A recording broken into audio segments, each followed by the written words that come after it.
Welcome everyone to the Hurting Humanity channel. I just wanted to warn everybody and remind them that it is Halloween, All Hallows Eve, Samhain, and during this period, spiritual warfare is at its peak. So if you're feeling anything out there, if you're feeling anxious, if you're feeling under attack, it's likely because of a lot of the rituals and spell casting that's going on. Now, obviously, people who don't understand this spiritual war that we're in don't understand how certain dates involve certain rituals being performed that allow evil forces to manifest among the living. And Halloween is the date that's believed to be the thinnest. The veil is believed to be the thinnest during this time period, the other being Beltane or May Day on May 1st. So there are going to be a lot of rituals going on out there. I would assume the majority of people who listen to my channel, you don't have to be a Christian to listen to my channel, obviously, but I would assume the majority of people do not partake in Halloween. It's really just become a standard in the United States of America. A lot of other countries are well aware of the origins of Halloween, which revolves around human sacrifice. But here in America, everybody thinks it's just constantly playtime. In fact, it seems like it's Halloween every day in America with the way that most of these people dress and look and present themselves out in public. But obviously, more and more people have begun celebrating Halloween. And when I talk about psychology and I talk about the human mind and how we're under constant attack. I mean, we're under constant information attack. We're under constant spiritual attack. And when people are faced with constant confrontation, they start to regress and behave like children, which is one of the reasons you see so many adults, again, behaving like children. And I don't mean that from any other standpoint other than the fact that we see adults, and we see it trending on YouTube, who are rebuying their childhood toys and playing with them and decorating them. Or we see adults who dress up for Halloween and they just say, well, it's because I just want to have a good time. So a lot of the things that are going on now, we're seeing cause this on a lot of adults who look at people like me and say that I'm a stick in the mud, I'm no fun, because I wouldn't partake in these types of events. So I'm not telling you what you should or should not do. It's your life to live. Obviously, I assume the majority of you are Christian, but it's always just a good reminder to remind everybody about spiritual warfare, and especially to remind Christians out there that you're not supposed to be partaking in deeds of the devil, and the entire origins of Halloween are demonic. It's a pagan celebration, which would mean that Christians should not be partaking in it. Then again, obviously with all the stress most people are under and feeling in this world, they like to escape, and it's an escape for them to dress their kids up or dress up themselves. So I want to do something that I do all the time. I play this documentary for everybody out there, and it's a really good documentary that explains Halloween for anybody out there that is new and doesn't understand and thinks everybody's just playing dress up, and it's nothing more than that. It's a lot deeper than that. And I play this pretty much every year, and it's usually on, of course, a new channel because, you know, they never remain. But here is the documentary. I think everybody out there should watch it, share it with others. It's a really informative piece where you can actually get a better understanding of what's really going on during Halloween.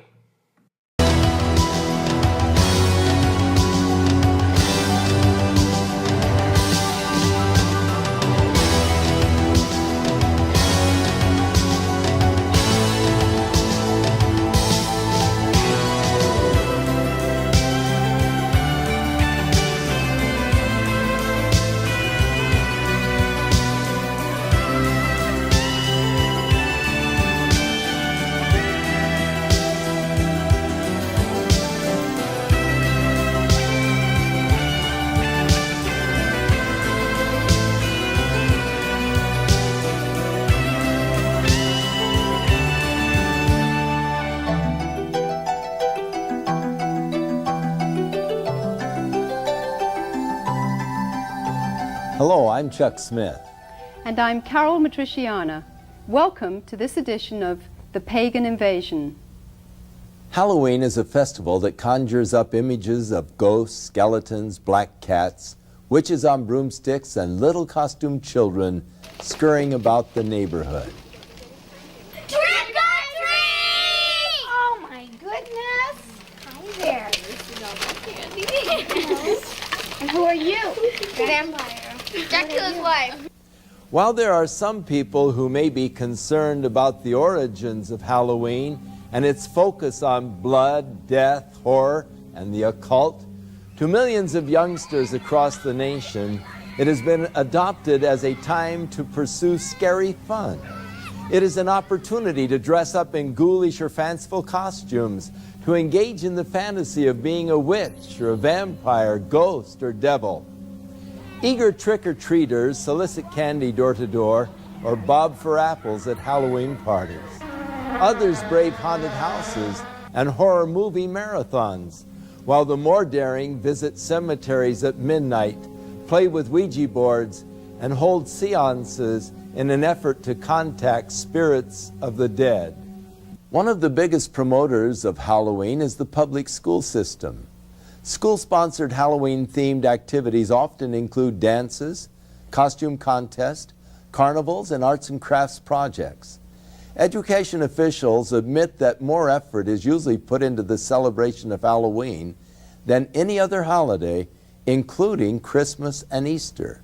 Is the stimulation of a child's sense of fun and fear all there is to Halloween? Or is there more?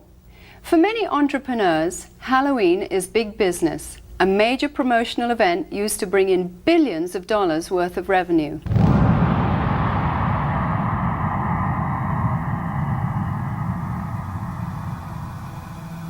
In addition to the usual costumes of cartoon characters for children, a growing number of outlets are featuring more macabre and sinister creations for purchase. This one well-known department store chain will sell more than $500 million worth of Halloween paraphernalia this year. And that doesn't include revenue from the sales of trick-or-treat candy. Costume shops such as this one are able to stay in business year-round as a result of the tremendous sales and rentals they receive during the Halloween rush. Farmers also view Halloween with an eye toward making big profits. Pumpkins are a traditional Halloween accessory used by households nationwide as jack-o'-lantern decorations.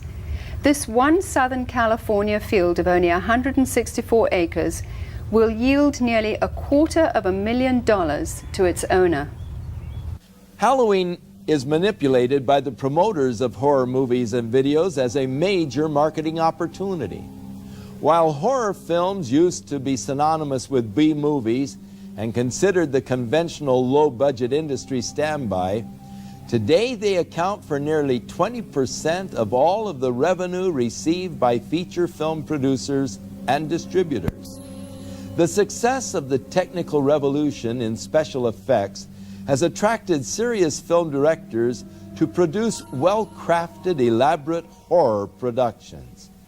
A recent visit to the Video Software Dealers Association exhibition in Las Vegas showed that the two biggest selling artistic genres were pornography and horror. Hollywood is continuing to capitalize on society's growing craving for the occult and demonic. The irony is that while these producers label such films as fun and make-believe, many of them hire practicing witches or Satanists as technical advisors who ensure the authentic reproductions and performances of rituals, sacrifices, spells, and curses. People are so hyper during the day, they need to come home and watch something that's totally unreal so they can release themselves from all the pressures. It's just the type of thing that makes you laugh and forget about life. Over the last 2 decades, most horror films have become far more graphic in their depictions of violence and cruelty. Movies affectionately known as splatter films routinely detail torture and dismembering of bodies, drinking of blood, cannibalism, rape, and a host of other grotesque atrocities. Well, we think it's pretty fun. A lot of people just like it because it's fun, it's wacko, it's not real, and so it's just the type of thing that people like to watch because you don't have to think reality when you watch it. When it comes to gore or splatter or any other particular genres, the justification lies in our Constitution. I don't feel anybody has the right to tell me what I can or cannot watch. Most of these films receive R ratings, which mean that children under 17 cannot view the film or rent the video without the accompaniment of an adult. Yet this precaution is seldom enforced, for 15 is the average age of those who see these films. While many producers claim that these gruesome spectaculars are merely fun and not dangerous to the psyche of our youth, many of the scenarios from the horror films are duplicated in copycat crimes which make for sensational headlines.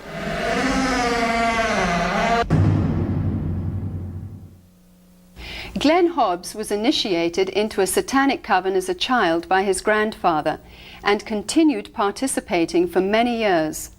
I recently asked Glenn about his involvement and the importance of Halloween to the occultist. Well, my involvement in Satanic worship was, I was involved in it as a child. Of course, I was a generational Satanist, what they call a generational Satanist, and what that means is that my family was involved in it and their family before them. Now, my earliest rememberings of Halloween and some of the things that were involved was, it was a very dark time for me as a child. It was something that I didn't enjoy. Glenn, could you tell us about your involvement in any rituals at Halloween as a child? There was another little girl that was involved in the occult with me, and her name was Becky. Now, Becky was a different type of child. She was blessed to be a sacrifice. I was being blessed to be a high priest, where she was being blessed and born into the coven there to be a sacrifice. Now, we were in a ritual where we were married together.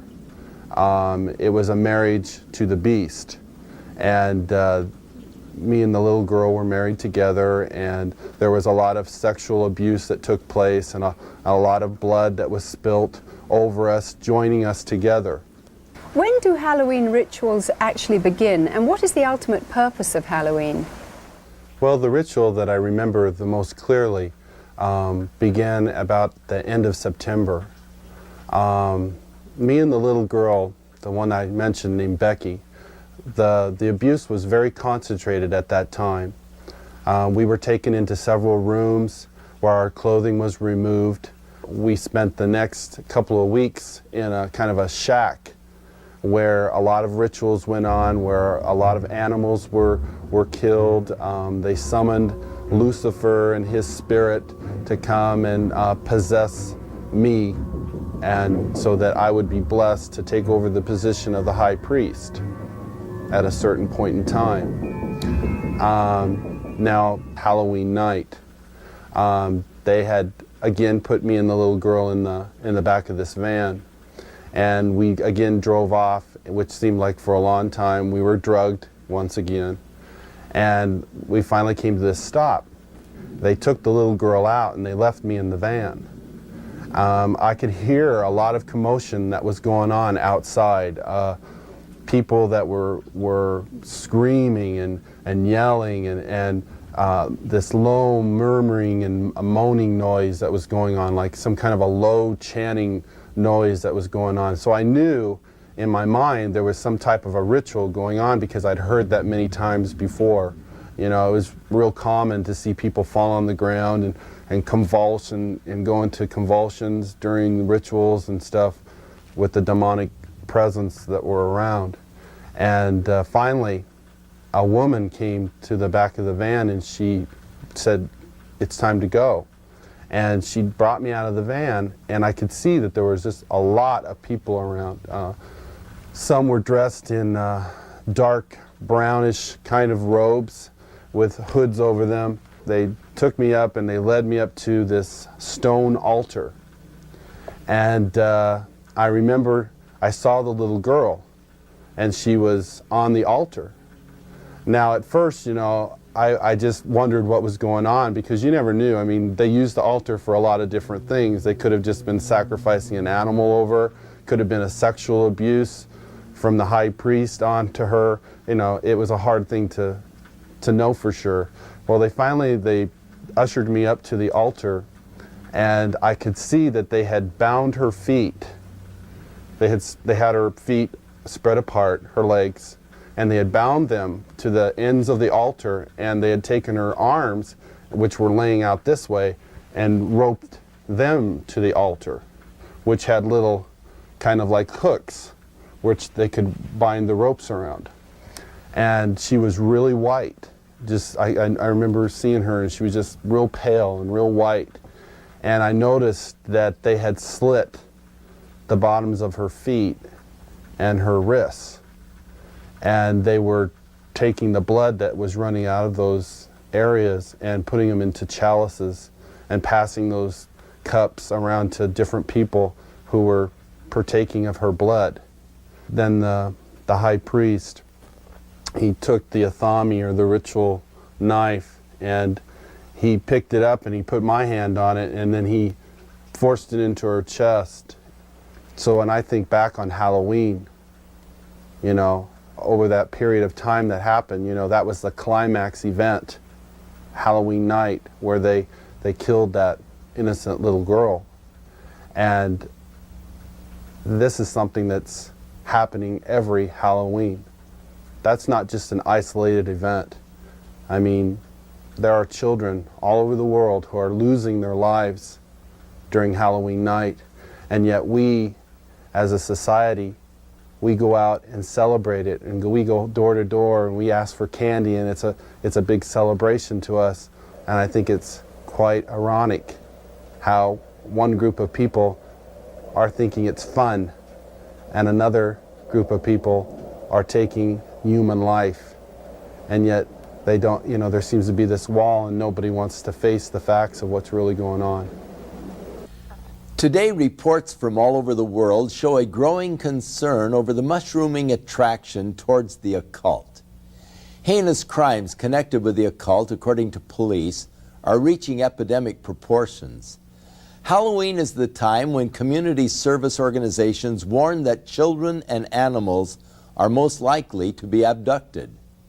To truly understand the significance of Halloween and its role in this mayhem, we must go back to its historic roots.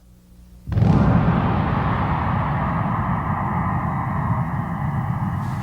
and south and west and north, hearken to the witch's doom. What you are looking at are actual rituals and spells being performed by practicing witches and druids throughout America and Europe. These are not actors or reenactments, they are real. Most of Halloween's customs are the remainders of pagan superstition relating to Samhain, the Druidic New Year. The Druids were the influential priests, magicians and sorcerers of the nature religions that prevailed in early northern Europe. These native beliefs permeated Celtic culture for about 2,000 years, up until the introduction of Christianity. Today, a revival of the practices of Druidism, along with various forms of witchcraft and nature worship, are sweeping across Europe and North America. Power of the sun. Power of the sun. The Druid orders are full of people from all walks of life, from soap opera stars to doctors and lawyers, dentists and toilet cleaners. Anybody can be a Druid. I'm standing on Primrose Hill, which is one of the sacred sites in London, and it was here that the Druid order was inaugurated in its last most recent cycle in 1717, when a number of Druids from Wales and Scotland and Ireland and Brittany and England came together, and it is here that some of the ceremonies are held. Samhain was seen as a time when the dividing line between the dead and the living was at its thinnest. Consequently, contact with spirit beings was thought to be easiest. Samhain was also one of the major fire festivals of the Celts. At this time, the Druidic priesthood led the people in diabolical worship ceremonies in which they would sacrifice animals and humans in ritual killings. Human sacrifice has absolutely no place in the modern tradition. Just because we see a pagan revival doesn't mean that we wish to go back to barbarism of any sort. So it's a bit of a red herring. It's not something we like to talk about. The name for Druids is believed to come from the Greek word drus, meaning oak.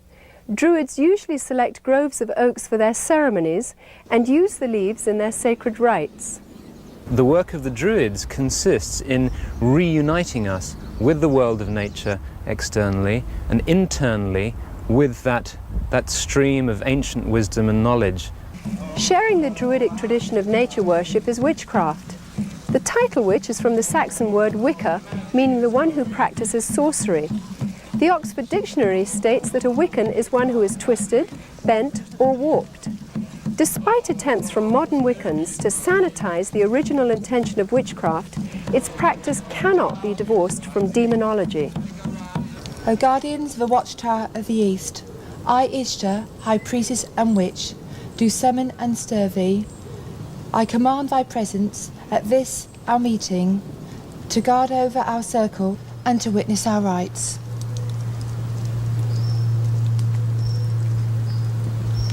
So mote it be. So mote it be. My mother was a witch, and my grandmother was a witch, and I have been a witch for as long as I can remember. Since I have been practicing the craft, there has been a great revival.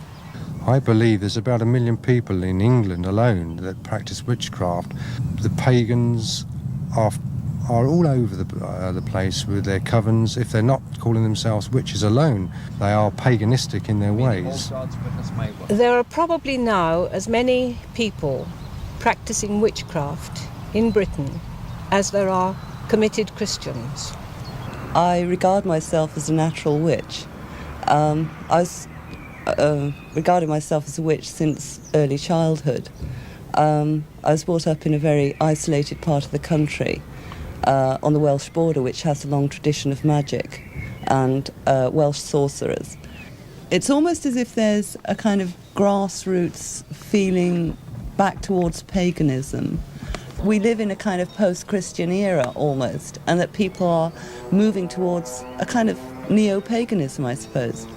We learn as practicing witches to tap into forces of nature and to actually, if you like, send out a spell or an incantation or an invocation in a very powerful way. It's in many ways to bring you back to nature, to bring oneself back to nature, and to learn how we fit in with the natural scheme of the universe and the natural scheme of the earth, and understanding what we need to do to heal the planet. Because worship of nature is so central to their theology, large numbers of practicing druids and witches are dedicated to today's ecology movement. We have a number of initiatives which include planting groves of sacred trees and a campaign for individual ecological responsibility, which is concerned with showing how each of us can become ecologically responsible. I think the time is coming now where we have to take the responsibility by the throat and actually get out there and say, there are answers here. I'm not prepared as a pagan, as a priest, and as a practicing witch to sit back and see my planet, my mother, raped any longer. Goats, O answer unto me. Halloween is often confused as a Christian holiday because of its association with Christian All Saints' Day or the Eve of St. Hallows, All Souls' Day. In fact, the original Christian dedication used to be celebrated in May and was intended to honour those Christians who died for their faith. But by the 9th century, the influential Roman Catholic Church changed the holiday to November, and the Protestant Church soon followed. Today, a thin Christian veil attempts to disguise an ancient pagan festival of the dead, which has become not only a secular observance, but notorious as the most favoured holy day of witches, sorcerers and devil worshippers. I can't really say when I became interested in Wicca, because it's always been part of me, part of my roots. I love Halloween. I think I'm a very autumn person. We dress up the house with cobwebs and so on, and we cast a circle, and we have a smoky cauldron, and we all scry, which means do clairvoyance, into the smoke which comes out of the cauldron, and we open the gates of the underworld, and if any spirits want to come forward and speak, we listen to them. My first initiation, when I became first degree, was on Halloween, and I felt very, very much in tune with the god. The ancient Druids worshipped Baal, one of the most powerful of all the demon kings. In the list of Enochian demons, Baal is said to be a king which is of the power of the East. Eastern religions emphasize that spiritual power comes from meditation. The common denominator between Druids, witches, and Satanists is the practice of meditation for the purpose of making contact with the spirits of the dead or disembodied souls. You do a lot of meditation with the arts, and you get onto this higher plane. It becomes less physical and more mental. It takes years of painstaking study, meditational work, finding your higher mind, being able to actually tap into the forces of nature and use those. I have, on occasion, touched upon, I suppose you could call them spirit guides.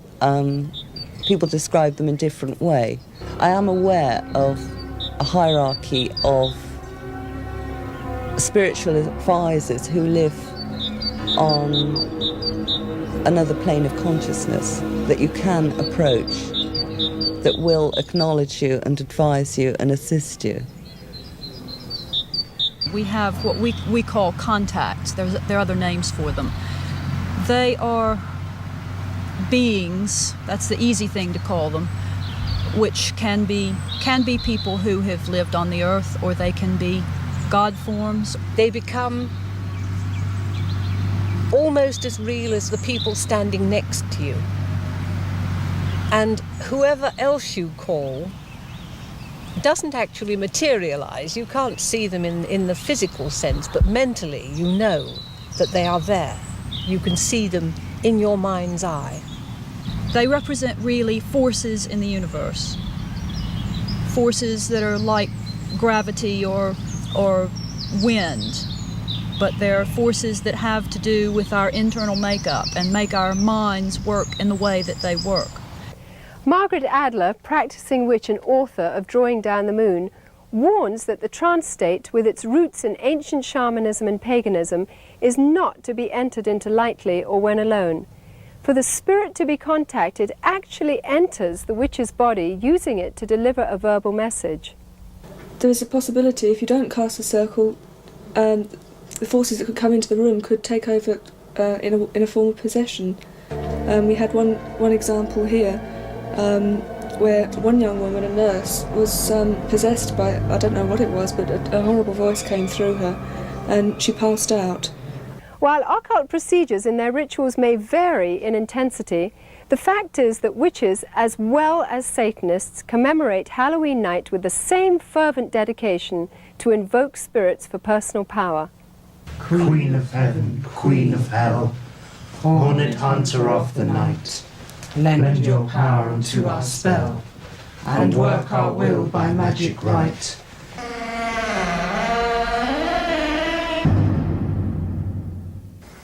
Glenn, you've now been a Christian for some time. What is your reaction when you see Halloween celebrated by people?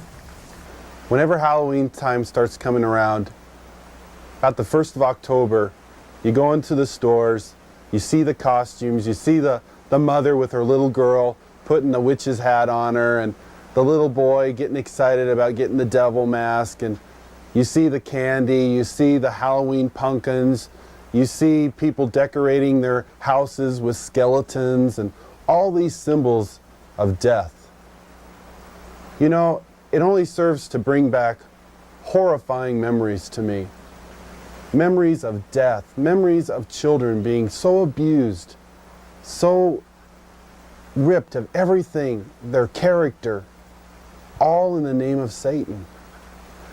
If a person could really stop the next time they go into that store and realize that there are children who are going to lose their life because people are taking this a step further. There are people out there who don't just celebrate Halloween with trick-or-treat candy. This is a religious holiday to them. This is something that is holy and sacred, and they are taking innocent human life. I can't say, go ahead and have Halloween fun. It doesn't matter if you're participating in Halloween, even if you're not a Satanist, you know, if it's just for fun. No, because these Satanists are using this as a smokescreen. Glenn, you said that Halloween is a religion of Satan. What do you think when you see churches and Christians celebrating Halloween? It makes me sick. that the Church of Jesus Christ would take on this horrible demonic thing that is happening in our world. Christians should be the ones who are standing up against this. Christians should be the one who are saying these terrible things are happening and we want to stand against this. Churches should not be having these Halloween parties at all. They should be coming together as brothers and sisters in Christ, binding together and coming against these dark forces, praying for these children that God will spare their lives, that somehow God will intervene and save these children. Whether the public chooses to believe in the frightening growth of Satanism or not, the fact is that a highly organized network of Satanists are operating in America and Europe today. They seem to be respectable members of society and are integrated into all professions and walks of life. We go now to a special report from noted author Hal Lindsey, who is on location at a site known to be used for satanic rituals.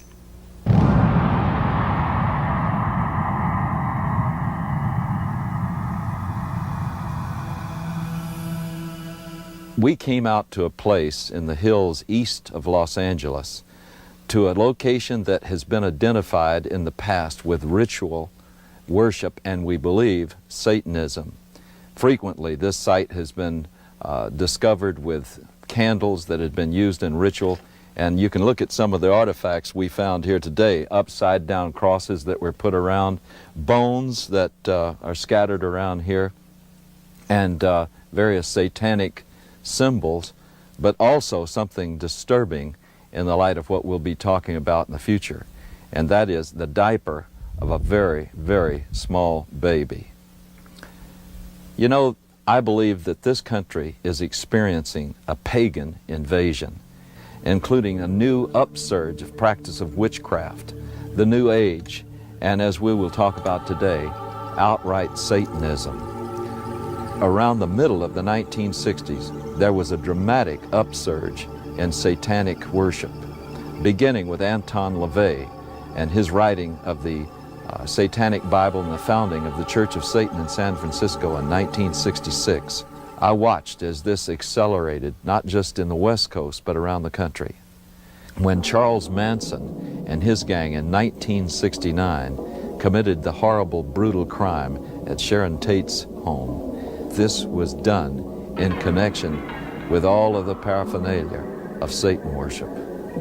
This started a whole avalanche of satanic crimes. We've seen serial murders. We have watched as one after another has been brought to light. Many murders where satanic symbols have been discovered, the pentagram, 666, and all sorts of things of this nature were done. But more distressing, we have found all over the country reports that there are animals that have been mutilated in a very skillful and specific style that shows that they were ritually offered as sacrifices. There are now confirmed cases where there have been girls that have been used as breeders and their infant children have been sacrificed to Satan. Halloween seems to be the high holy day for the Satanist and the occultist. Halloween is the time when all across the country, in secret little places, in the dark, there will be little babies sacrificed to Satan. You don't believe it? I know it's hard to believe myself, but there has been such an acceleration of worship of Satan that we believe that these sorts of things are happening, and we have evidence that they are. Satanism exists in this country as it exists elsewhere. It is appallingly evil. It is about murder. It is about child abuse. It's about sexual abuse. It is no joke and must be taken seriously and must be dealt with. If they can ritually abuse children, if they can in any way sexually abuse children, anything to destroy a child's innocence or their trust or their wonder at the world, they will do it. The most tragic stories that I've ever heard are where a child has told people what's been happening, and the adults have said, "Don't be stupid, that doesn't happen in this country, you're making up stories, you're lying." The problem we're coming across is that the higher officials in these public organizations do not want to acknowledge that this is occurring. We need to lift that veil of misunderstanding and saying, hey, this is a crime to be dealt with. It's the crime of the 90s. It's not going away. Satanists want to recruit. We know that it's been going on for many years. This is not new, but their arrogance and their outwardness about the way they recruit is becoming unbelievable. Sometimes they'll simply suck them in through the local high schools, sex and drug parties. We have an epidemic of young people participating in some strata of Satanism. Now, that doesn't mean that they're all out sacrificing human beings, but they may very well be doing the rituals that involve mutilation of animals. One fire department individual told me all of the woods around our area have these types of rituals going on. It is believed that if you kill an animal, that exerts a tremendous amount of energy that the people there can sort of vampirize on, and so animals would be slain, and this is especially true on the high holidays like Beltane and Samhain, Halloween and May Eve. There's something about sacrifice. If you do it once, you want to do it all the time. Once you've actually passed the barrier of sacrificing an animal, you get this sort of bloodlust where you really want to do it, and I really wanted to do it.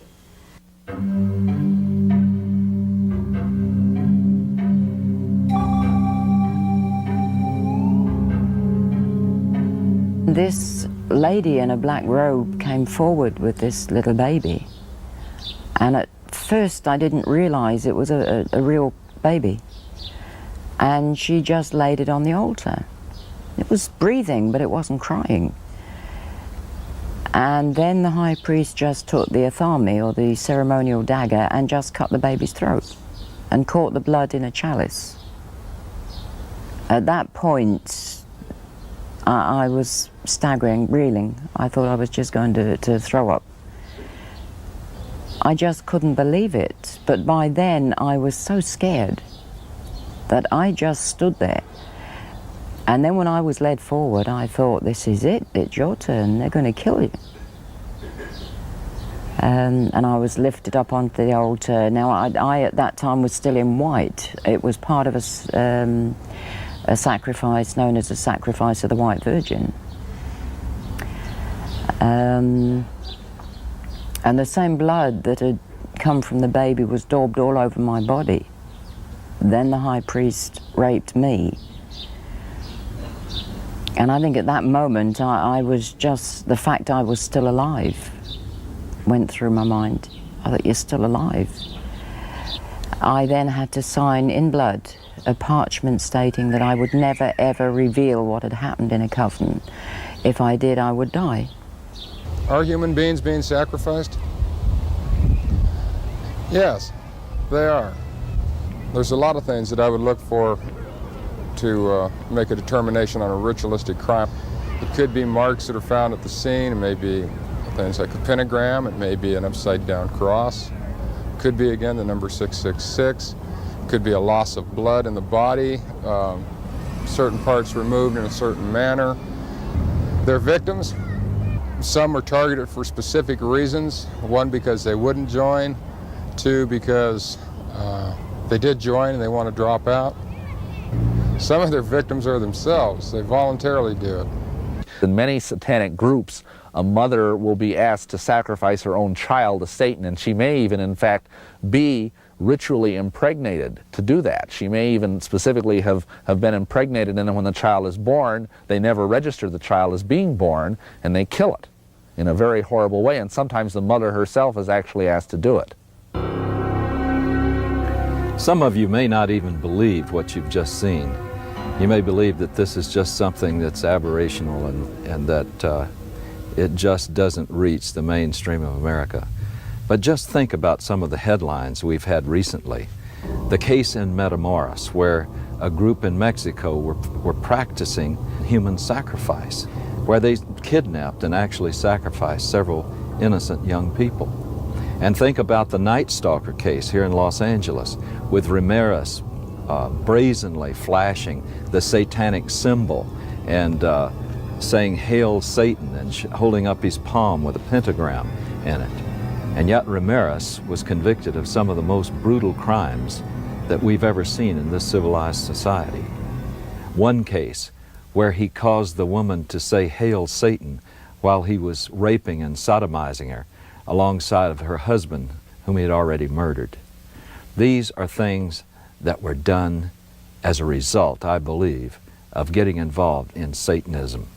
The real Satanists, the hardcore Satanists, are involved in criminal activity, and for that reason they are going to try and look as normal as possible, the better to be able to deceive you. They're doctors, they're lawyers, they're teachers, they're oftentimes people who are in positions of great influence over small children.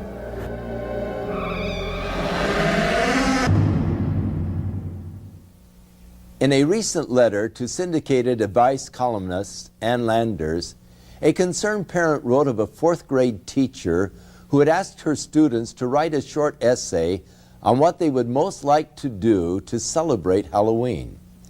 80% of her 9-year-olds expressed the wish to kill somebody.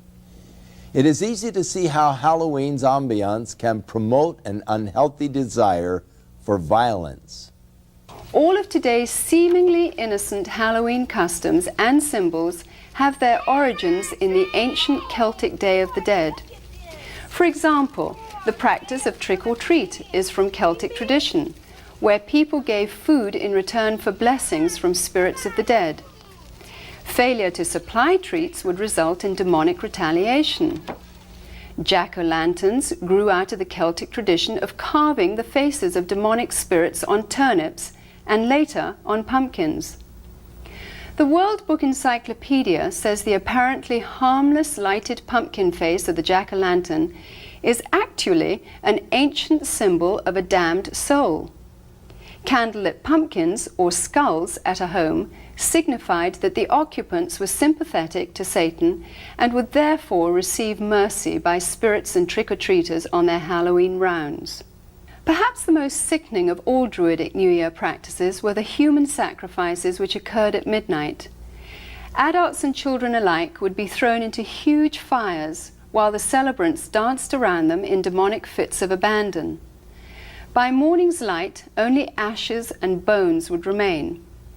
These were called bone fires, which is where we get the tradition of bonfires today.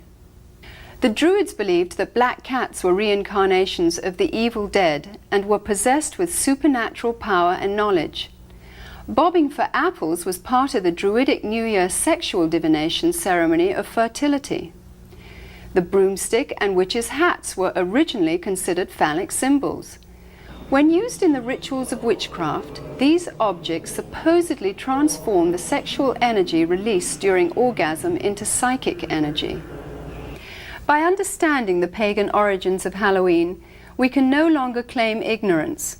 As parents, we are called to a sense of responsibility and must decide whether to allow our children to participate in occultic celebrations which glorify the powers of darkness.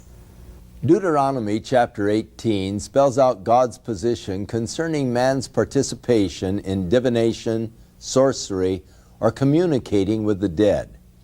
Verse 12 states that whoever does these things is detestable to the Lord. By participating in the customs of Halloween, whether in fun or ignorance, we are continuing in practices which have been consecrated to Satan. People who love the Lord should stand for separation from these things and not compromise. Christians can gather together at Halloween and use the night to educate themselves to the dangers of paganism and to take the opportunity to pray and wage spiritual warfare against the powers of darkness in their community. It can be combined with a time of worship, praise, and thanksgiving to our Heavenly Father for victory over Satan, death, and hell. Many of the people appearing on this program got involved in the occult because of a desire for divine-like power. The source of occult power is Satan. It is deceptive, exploitive, and will eventually fail to deliver on its promises. And there is always a hidden and heavy price to pay. The power God offers mankind, on the other hand, stems from a personal caring for that which He created. If you don't know God, but would like to experience His life-changing power, then recognize that Jesus Christ wants to be the Lord and Savior of your life.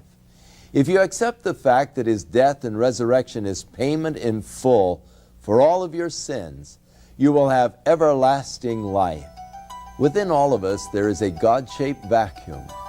Throughout the ages, man has attempted to fill that void with the things of the world. But it is only through a relationship with our Creator that we can be truly satisfied. His Holy Scriptures reveal the way in which we can be reconciled to God, and that is through the provisions of His Son, Jesus Christ.